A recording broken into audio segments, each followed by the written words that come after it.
Startup Podcast PH is co-produced by Sprout Solutions, Aperon, Tuala, Simph, Secuna, Maroon Studios, and Aim High. Check out our partners in the description. Welcome sa Startup Podcast PH, inspiring more Filipino entrepreneurs and innovators. Dito tayo ngayon sa Sipugan TBI, Startup Incubator in Central Philippine University in Iloilo City. We have Dapli. Cooking has never been made easier. And we have its co-founders, Jesse Auman, Vince Hapa, and Azen Moquera. Hello! Kamusta? Kamusta kayo? Kamusta? It's already 12, so good afternoon na. Good afternoon. Doing good. And so, ayun o, very interesting actually. Cooking has never been made easy. And siguro, I let you do the introduction. So, ano nga ba ang Dapli?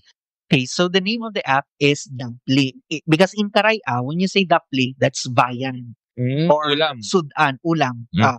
Okay, so what's Dapli? Dapli is like a mobile app where the user can scan ingredients, then they will recommend a Filipino dish sa mga user nila. If you have certain allergies, they're gonna filter it. Okay, so the question here is, meron na bang existing app na ganito? Okay, so from other countries, there are app na nag-i-exist na nagsasuggest ng recipe, but number one, they focus on Western cuisine. Second is they do it to recommend calorie count, something like that, but not really focusing on people's allergen or mga bawal sa kanila. What do you mean again? So, isi-scan ko yung ingredients ko. So, kunyari, lalagay ko yung mga meron ako sa aking cupboard.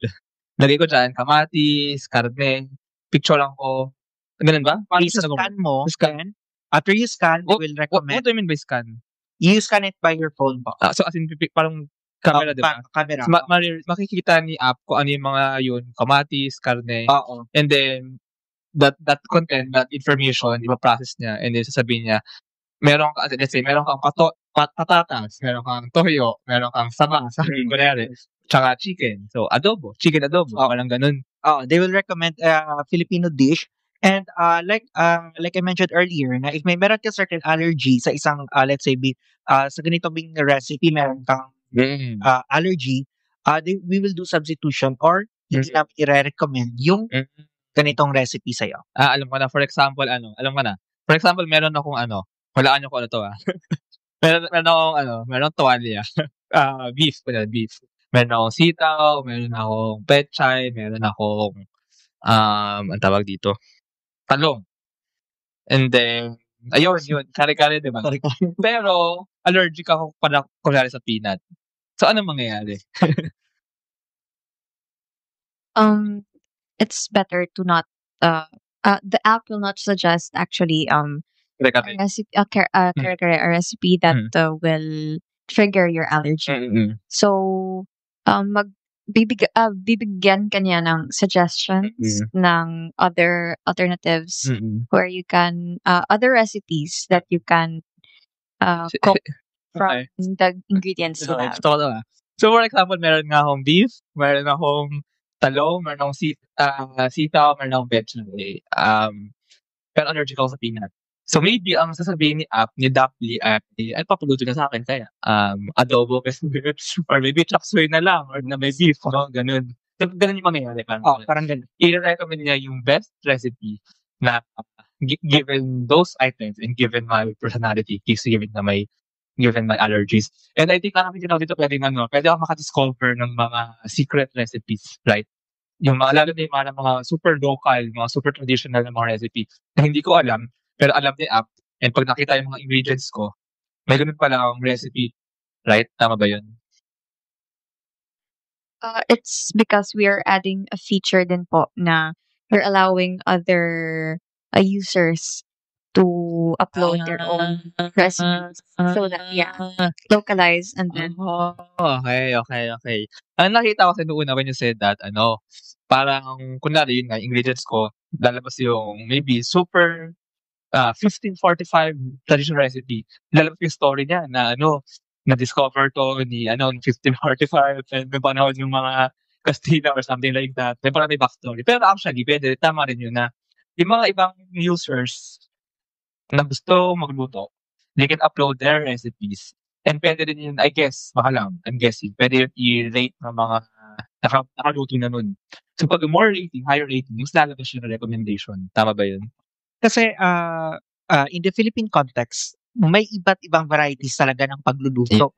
Let's say when we talk about adobo, there are some na they're not using toyo talaga in other provinces. So we value diversity naman from other places. Na if may meron talaga silang style ng pagluluto sa kanilang area, then at least they can implement it. So pwede kunyari kung let's say taga Pampanga ako, bukod sa allergies ko, sasabihin ko din kung taga saan ako. Kasi baka may special taste ako or may special akong gusto di ba? So, baka pwede i-recommend ng app na, uy, you're from Pampanga. Hindi ako taga Pampanga, taga Bulacan ako ngayon. Taga Manila ako actually. I-recommend ni app yung best talaga for my whole personality. Right? What do you think about that? Possible siya kasi yung interface on the first login, it will take your allergies, your specific characteristics that you want to be Or yung Facebook page ko para makita na ako sino ako, di ba? Pwede rin. Pero ayan nga. So, parang isa na lang na entry kasi we don't want to ask again, what are your allergies? What do you want for this? Something like that. So it's just one way. So we'll have specific characteristics for the food that we would recommend for you and give it to the generative AI that we'll be using. Okay. This is super interesting actually. Siguro as a startup, si Dapli, I think I'm guessing when you pitch this, laging sa startup world kasi laging tinatanong yung pain point of customers. So ano yung parang, what really are you really solving here? Kumbaga, maybe it's the variety in culinary, and maybe mas ma-expose pa nga yung mga ibang recipes, ma-uplift yung cooking industry. So ano ba talaga parang maybe problem in society or in sa mga cooking enthusiasts, sa mga food enthusiasts na sinasolve ninyo? As you can see naman, most people na naninirahan dito sa city are nagbo-board, may merong apartment, diba, yung mga student, yung professional. Most of them po is nag-order ng nag-order through Grab and there's a recent study, I think that's 2024, na ang amount of users ni Grab at ni Foodpanda ay tumataas. Okay. Like people tend to order na lang. Of course, number one, it's for convenience. Second is they really don't know how to prepare their own dish. Ako, never ako natuto. Okay, di ba? I'm the market. So, syempre, so para sa iyo po, sir. Yes. So, if you want to prepare your own dish, because kahit kumakain tayo palagi ng Jollibee, McDo, or any fast food, hinahanap talaga ng katawan natin yung tinatawag na lutong bahay. Yes. Diba? So, kung gusto mo magluto pero wala kang experience, at least matutulungan ka ng app na to. Like I said here, cooking has never been made easier, sir. So they will help you. The app will help you by recommending certain recipes, and if you have allergies or bawal sa pagkain, then they will recommend the food nga good for you. But so number one, it will empower Filipinos to prepare their own food. Second is healthy siya compared sa fast food. Something like that. Yeah, actually, perfect. Kasi saka kumbaga, I think two yung main angles dito. First, yung it can help me learn how to cook. Kasi I'm guessing step by step ibibigay instructions, no? And second, sama mayroon din siyang angle ng budget na given may available ingredients na, pwede rin siguro isuit ni no recommendation kung ano yung pinaka kaya talaga given my so actually mas mura din siya. Mura din ako, right? Okay, paano nice idea to? Are you also like borders? I mean, and then gutom kayo, wala kayong pera, meron lang kayong mga patatas. Paano naisip? Yeah, sir. Actually, your borders. And then, we came up with this idea. Nung naglalakad kami somewhere around Iloilo Esplanade. Oh. And then, it was nighttime. Magkasama kami ni Jessie, sir. And then, we were thinking of an app that we can make na makakatulong sa students like us. Non-home cooks, mga ganun. Or like, mga aspiring home cooks. And then, yeah, we came up with the idea, pero hindi pa siya, hindi pa siya like actualized nung like that's just a small idea pa lang siya. And then we formed a group tapos na namin i-pitch sa Sipugan and then there. Yeah, actually gusto ko yan kasi ako never nga ako natuto magluto. Hanggang ngayon, grabe tanda ko na 30 plus na ako, di pa na ako marunong magluto. So sana pag available na ba si Dapli or on the path of development. Yeah, but sige, I'll be one of the first users ni Dapli kasi para matuto naman ako magluto. But anyway, sige, about the solution and wala. So siguro ano yung parang maging itsura ng app? So right now it's under development na. So ano yung parang itsura ng app? How can it be used exactly? So maybe siguro parang pa-picture lang. Alam na din sa podcast, parang yung mga nakikinig lang, mas ma-picture nila how the app will really work. Okay, so there's two categories in our app. The first one is offline. The second one is online. So the online part is where we use generative AI. So let's say there's ingredients on the table. We take a picture of it, and of course, we'll only use what's already present in the table. And by the way, pwede naman hindi lahat ng picturean mo gagamitin, di ba? Kasi what if may sobra dun? What if may mga kung anong mga ingredients doon na hindi naman part ng recipe, di ba? Since the AI we'll be using is well-trained, Okay. OpenAI or ChatGPT, so it'll be more experience on what should be used and what shouldn't be used. So it won't add more to the ingredients that's already present. But if you want more, we can be descriptive in our engineering prompt. Okay. The first part is the offline. So we've noticed that if you search just adobo, it will only show adobo, all types of adobo, different types. But some of those adobo, we don't have the ingredients for, right?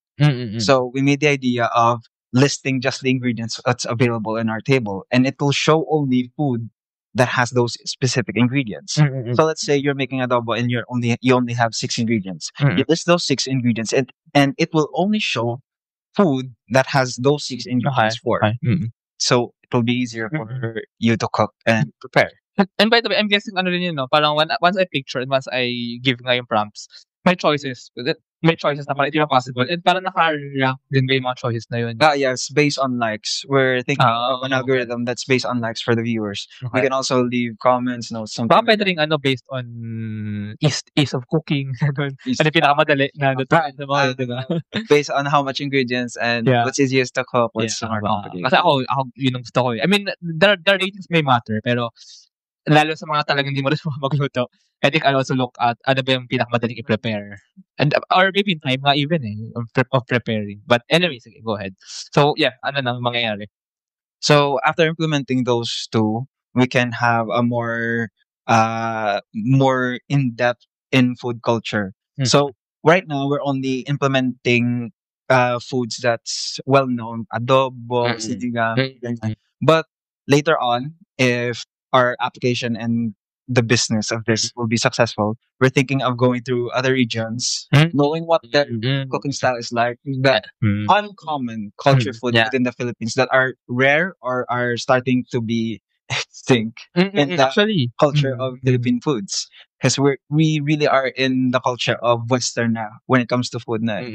So food culture in the Philippines is really easy. So kayo din pala ang pwedeng solution para ma-preserve ang food culture ng Pilipinas. Oh, we need this. I can see the government supporting this kind of project. Are you looking into that? Like, working with the Department of, ano nga bang mga ano yan? Actually, DTI, parang ganun eh. Or tourism, actually, better din, So, it's actually possible. So, baka naman. Yeah, because when you come to another country, you don't just come for the view, you come for the food. Actually. Tsaka isa pa naisip ko nga rin dito, kung sisig. Iba-iba ang sisig, di ba? May debates pa kaya sa, ang sisig ba, may cream ba talaga or wala, di ba? So, it actually depends. And by the way, kung ano pala, kasi minsan naman, when you picture ingredients, pwede rin naman siguro na parang mag-recommend siya na wala pa dun, pero madali lang makuha. Kasi kunwari, sisig nga, pero wala ako ng mayonnaise, pero doon na lahat, di ba? So, pwede na i-recommend ng apps, si sisig. Pero, sasabihin niya, bili ka ng mayonnaise sa tindahan. Di ba? Kasi, di ba? I mean, dapat may ganun din eh. Kasi hindi naman laging kompleto yung mga ingredients ko eh. Okay, so that's all. That is also a good idea. Actually, we also planning man to partner with farmers. Like example, if you are experimenting Mm. or cooking, there's a certain ingredients or vegetables that you're not available. Then our app can recommend ng kung saan mo mabibili to. Then we can partner with local farmers, we can local vendors, and we can earn by commissions naman. And At saka mangyayari kasi kunyari wala akong toyo, malilimit na agad yung mga ibibigay na recipe dahil lang wala akong toyo, 'di ba? Eh, when in fact toyo is madali naman siya makuha, somehow. So, siguro baka okay din may gano'ng flexibility kumbaga si AI behind Dapli. And by the way, speaking of the AI, so paano niyo ibi-build yung body of knowledge nitong AI na 'to? So, well, I'm sure you know more than me dito. So, parang I'm guessing you're gonna use like yung mga sikat na ngayon na mga ChatGPT. Pero may ano yun, 'di ba? Parang you can train, 'di ba? So, siguro pagbigay lang ng konting idea kung paano siya mangyayari. How it works. Okay, so we're thinking of a fixed engineer prompt. So before the photo is sent, we'll have a fixed idea on description of what it should be stated. So before sending it, it should have a description saying like, I have these ingredients. Can you provide me 5 dishes in Philippine culture? Oo nga, pwede And, kay ChatGPT yun eh. And on the next prompt is we'll be saying with like and recommend me another 5 Philippine dishes that could contain other ingredients other than what I have. So in that category, we would need an prompt engineer for Yeah. artificial intelligence. Oo. And when it's done, it can be sent to AI, and we'll just wait until it sends back the output. So dapat din si ChatGPT sa ano siya, sa Philippine literature siya nakatingin na body of knowledge ano. Since ChatGPT is the most versatile when it comes to other languages, so pwede Tagalog, pwede English, pwede Chinese, pwede, so but hindi na ChatGPT pala. Marami ng mga LLM ngayon. Gemini, DeepSeek, and other LLMs. But ChatGPT has the most highest rating when it comes to fame and So parang yung AI architecture na to, no, yung picture, i-classify din yung mga image classification din yan, no, para malaman kung ano yung mga items. And then, yun yung magiging prompt dun kay LLM, kay large language model, para makuha yung recipe. Yeah. So I'm trying to find 2 ways. I'll be using ChatGPT Vision Pro and ChatGPT. Meron ba ganun? Because it's different for its specialty. Okay. But I'm trying to make it into one so it can be more simple and less hard for implementation. May ganun na yung kasi ChatGPT. So ChatGPT for Vision for the image processing. Yeah. And a simple ChatGPT prompt for just the output and input. Oh, okay, good. So actually, you're really yun kasi ang trend ngayon sa AI na eh. You're like the architects of kung kina-combine yung mga capability nila ChatGPT, really into the applications na talaga magagamit ng mga tao. And even yung prompt engineering, actually kasi I'm from the AI field actually. I'm from machine learning. And medyo theoretical actually ang approach ko. Pero natuwa ako sa mga startups ngayon kasi ang ginagawa is kina-combine yung mga application na talagang mas applied actually. Parang applied AI nga actually. Even yung prompt engineering, nagulat nga ako na yun yung ina-engineer ngayon, yung how accurately and exactly you put your text, di ba? Nag-matter na yun actually ngayon eh. Aside from like the training mo model, aside from the body of knowledge na pinag-trainingan, nag-matter actually yung input mo. And then that's how it happens actually. By the way, ano yung parang nito? Business model. So, yeah. So for our business model, first, we will generate income from ads. Okay. But again, Ads ng mga toyo. so mga ads, pero syempre hindi naman masyadong malaki doon yung Okay. we will focus on partnership with mga local vendors. Like example, sa mabibili ang ganitong uri ng yes. We will partner with them. And most importantly po is we also help them naman to promote their products and kung ano yung mga binibenta nila sa kanilang store. So sama marketing din plato for vendors. So, but this will always be free for the user, for the scan, yung mga mag-scan. Or bakit freemium?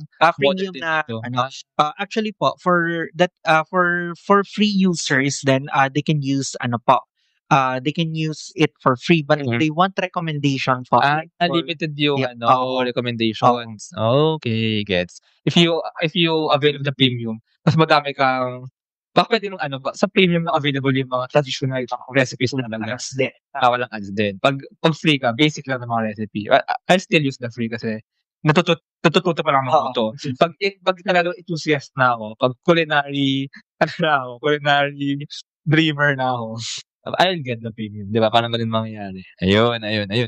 Actually, very amazing. Very interesting itong si Dapli. And naka-interview na tayo ng more than 200 stars sa podcast, and this is the first ever that I've heard of this. So this is actually a very unique idea. Is payroll processing taking too much of your time? Introducing Sprout Payroll Starter. For as low as 5,000 pesos per month, you get a team of experts to help you with your payroll and HR needs. We'll help compute and process payroll, handle all your government compliance requirements, and automate timekeeping. Leave the payroll to us so you can focus on growing your business. Enjoy peace of mind with Sprout Payroll Starter.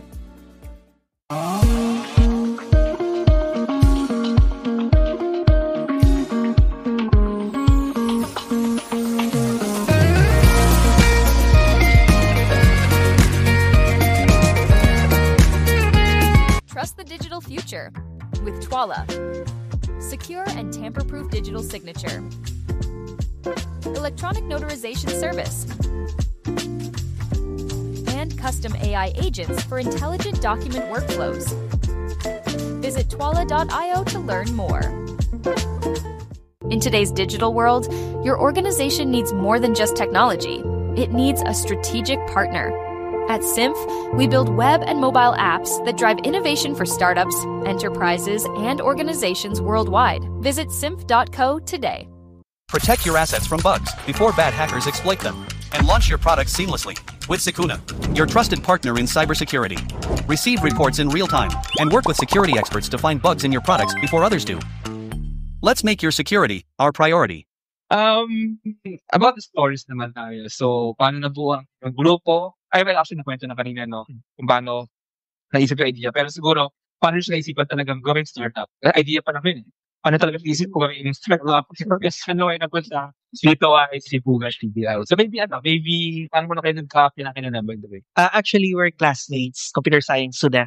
Okay. What year are you now? Third year. Third year. Okay. So, nag-join kami ng startup event ng Sipugad. Okay, so we were asked kung ano yung mga i-present namin mga model. They gave us 3 problems or 3 titles na i-present namin. Actually, it's one of the 3 titles, and this is our second idea. Okay, so we didn't expect na the second idea pa yung pumatok. Because during the Sipugad, Vince Haka recommended something. I'm the one who recommended this because we and Azer talk about it when we're walking in Esplanade. Because we're just because one of the problem namin, insan kami palagi kakain. Yun talaga. Okay. Saan kami kakain? Saan kami, So, at all of a sudden, parang nasuggest lang, what if gawa tayo ng app na ganito? Ganon. Okay. So, back na sa Sipugad, nung nag-join kami, then, we presented our first title. Fortunately, hindi siya parang innovative talaga kasi it's already existing. Then, we tried this approach. Then, ganyan. Doon namin nalaman na possible siya. Second is, wala pa talagang existing na ganito. Kasi, ang mga same apps namin, they do recommend recipe, but they're not scanning. Walang scanning gaganap. If you want to scan, they will just recommend you ilang calories ng pagkain. For calorie For fitness talaga yung other app na And the problem with that is, ang mga nire-recommend nila, like example, magsascan kami ng cereal. Okay. So after you scan the cereal, they will recommend you what we call the calories, mga fats nila, parang ganito. Pero it's not accurate. So what do you, anong use ng ganitong app? So what if we will recommend our recipe? May nakita naman kami online na when we do our competitive analysis, na may mga nagre-recommend din, like example, you will scan this, they will recommend a food. But they also focus on Western cuisine. For Filipino food, ito. Oo. And wala talagang para sa, for Filipino food. And Iloilo is considered as, about gastronomy, di ba? a city for gastronomy because aside from being diverse, we have a lots of foods to offer, man. So why not focus on Filipino cuisine na lang? By the way, I'm guessing that na pag nagbigay ng recipe, siguro pwede nang gawin namin calorie counting yun, no? Na ano din pang nutritional, whatever, at calorie count. Kasi I think baka important din yan for other, right? Anyway, speaking of Iloilo as the city of gastronomy, sa ngayon ba, like, focus to rin ng Iloilo recipes yung mga lalabas, oo, ganun? Or what do you think? Kasi ako actually, 2 weeks na ako dito sa Iloilo and I tried different foods na nga dito. Mga bok choy, mga inasal, mga chicken. So, what do you think about that? So, or talagang ano naman na, Philippine recipe, parang what do you think? It's always good to start simple muna. So, what we'll be putting and what we'll be testing within the app is just local foods for now Okay. within the Iloilo. Mhm. And once it starts to grow, we can go Mhm. outsource from Mhm. Luzon and Mindanao. Mhm. So, go food like that. Yeah, speaking of that, how do you plan to parang market this out? Meron ba kayong idea on how to make your brand known, how to make Dapli known? Kasi ang target nyo dito yung mga students na boarders or even hindi lang yun, even mga working professionals na kasi sa Iloilo, dumadami ang mga BPOs dito, mga offices dito. Some of the people who work here actually come from like different towns outside Iloilo City, So they boarded, they are in apartments na may lutuan naman. So I'm guessing sila din yung mga target market. Pero yeah, sige, how do you plan to market it out? Okay, so first, we're gonna use social media to market because number one, like like you mentioned earlier, ang target po namin yung mga young professionals and mga student dito. We will start here muna in CPU, then we will try to market it. Then what I learned last year is that you can also partner with health professionals, especially mga dietitian. Because some of them, example, they have patient na may tinatawag na dietary restriction, diba? Not only dietary restriction, but yung allergy nila, something like that. So we can partner with them and they can use it to prepare food para sa kanilang mga patient. So we're not just gonna focus on them. We're also focused on mga dietitians sa mga hospitals. And also, we will market it sa mga farmers namin, sa mga local vendors na this will be kayo po yung front runner namin if mawalan, let's say, ng ingredient na ang isang user na gusto mag-try ng ganitong dish. Ang madali pala mangyari is, the dietitians, sila yung magre-recommend. Sila actually, sila yung ambassadors nyo. Diba? Tsaka pwede rin malagay sa app na, kasi diba dietitians, they control the diets of their clients. So, pwede rin mag-recommend, if kaya pa ng engineering ito, i-recommend din dun sa user, sa mismong kakain at magluluto, na akma dun sa diet na recommend ng dietitian. Pwede ba yun? What do you think? So parang tawag dito, specific doon sa dietitian yung recommendation. What do you think about that? I think it's possible naman kasi the AI will be using is well trained for billions of data naman. Yeah, And it's experienced na in that type of category. And I think it's easy implementation. Just the problem would be in the prompt engineering part. prompt parental. Because Tama. Siguro specific eh. Yeah, kasi for example, a dietitian, yung ibang kumukuha ng service ng dietitian for weight loss. So, ang pwede mangyari is sa prompt ay may calorie counted. So now the recommendation will actually baka pwedeng input din or prompt din yung calories. So yung lalabas ng recipe, controlled na rin yung calories niya, di ba? Possible siya na implementation na, let's say your limit for the day is 1,200 calories. And need vitamins, minerals, something like that. Yes. So we can put that type of feature in that login or signing in account. So if you have a dietitian, we can check it up and what's your limit for today. And later on in the back end, in the prompt, we can just put my limit or my calorie for the day is always this, something like 1,200. Yes. So it'll recommend the dish at a limit of 1,200 or lower. Actually, but that's for the dietitian para aspect nito. Iba pa rin yung parang aspect ng mga venue. Actually, ang dami nito eh. Ang dami kasi yung mga borders nga, mga borders na para imbes na grab ng grab, di ba? Tsaka ito yung mga sa dietitians. Tsaka yung mga food enthusiasts nga talaga na mahilig magluto. Yung parang really is their hobby. Di ba? It's also a different, for them. So I guess, you have the Duckly app, pero parang somehow, since iba-iba yung profile ng mga possible gumamit, may iba't ibang features for them, or may iba't ibang, I'm seeing, sorry, nagbibigay na ako ng mga suggestions na, pero parang, I'm seeing na may, na may basic. Kasi I really love this ideas. Actually, ang ganda ng idea, and I really like this idea. Sorry, ang dami kong mga binibigay na, din, suggestions. But, parang what I see is, may basic, syempre basic. Pero kung calories na yun, default siya, may default. Pero if dietitians nga yung gagamit for someone to controlling their diet, pwede din lang guguhin from the default. Pero parang may basic na na input talaga dun, 'di ba?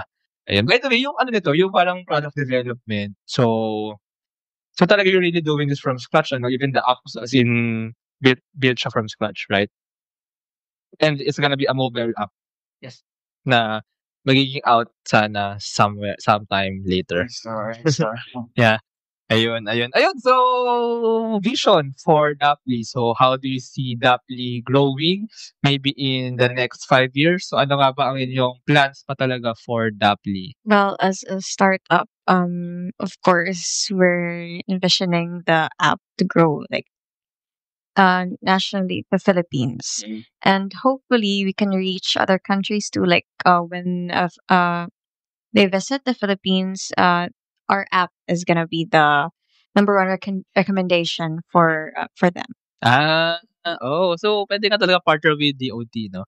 Or nasa airport pa lang, for the foreign tourists na when they come here, download Dapli if you want to know about the culinary kingdom or the culinary world of the Philippines. Diba? Pwede yun, diba?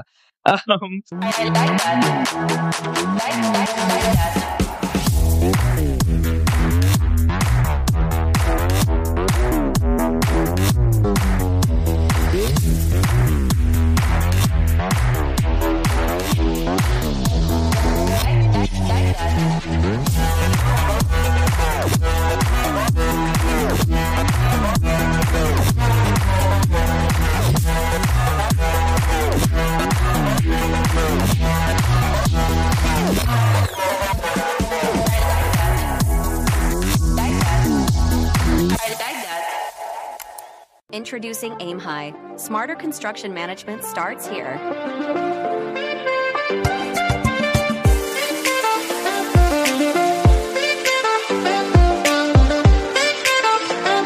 Monitor costs and progress with real-time insights. Plan ahead and adapt with streamlined scheduling tools. Make data-driven decisions to avoid costly delays. Increase efficiency and profit with Aim High.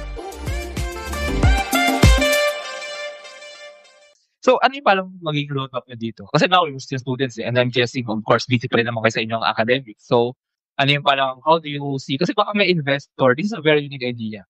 Baka may investor dyan na naging interested, angel investor na naging interested to fund you or to work with you. So, how will you settle them? And parang, given your workload nga, how will you manage your workload given your students? And maybe even after you graduate, do you plan, if possible, to work full-time here? If may investment? Or if maybe may makuha kayong grant. So, ano yung parang roadmap nyo into that vision? What do you think? Ikaw. Each one, yeah. Sige, each one. Sige. Okay, so for me, actually this is developing this app has been pretty fun for me. And when you like something, it won't be work na lang. You learn to love it. So if this becomes successful, I'm willing to do it naman. Pero my first plan is to be application developer to any companies that's willing to hire me. By the way, so you're all software engineering student. Sorry, computer science. Ay, mag-iba nga pala yun dito. But actually, pwede pa naman, you work for a company full-time, then you work for this part-time. Pwede pa rin naman yun, di ba? Pwede pa rin, okay pa rin sa inyo, di ba? Sige, kayo naman, sino?